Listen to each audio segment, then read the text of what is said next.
Well, even seemingly innocent things like toys can't escape the debate over hardline Sharia influence. A product aimed at British Muslim children has reignited the row. It's a doll, but it doesn't have a face. Anastasia Churkina explains.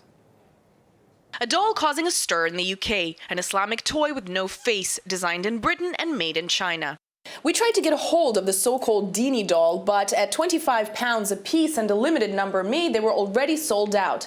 Named Ramesa after the female companion of Prophet Muhammad, the doll has no eyes, nose, or mouth. It's not the first one of its kind to be made available in the UK, but it's said to be the first one of such high quality. The idea behind it and similar ones with no faces is this: in compliance with strict Sharia laws, depicting faces of living things, humans and animals is prohibited. While some may find the dolls strange or even creepy, they are intended for children living in strict Muslim families. The makers of the dolls, such as this one at £15 named Hamza, say strict Islamic teachings say you can't leave anything inside a room at night that has eyes. So this toy would fit the profile perfectly.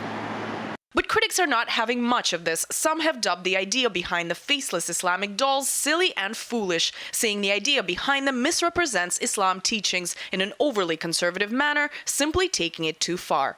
Anastasia Churkina, RT, London.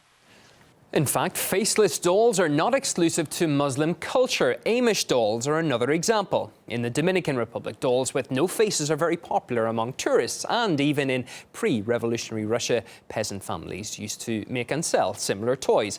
Political commentator Mohammed Ansar believes the British backlash against the doll is over the top. The reaction to the doll has been quite controversial and quite mixed, and I think unnecessarily controversial. We've seen that certain reports have called the doll creepy, have been worried about the fact that it's somehow Sharia compliant. Now, I think there's a little bit of extremism creeping in here. I don't think that dolls necessarily need to be made faceless. There's always been an exception made for younger Muslim children. I think I brought along a friend of me today. This is Liam from One Direction. Now, some people might look at this doll and think that this is quite creepy. Some people might look at a doll and say that what it represents, the fact that it represents the pop industry or his features, or God forbid, the fact that he probably hasn't got any genitalia, quite creepy.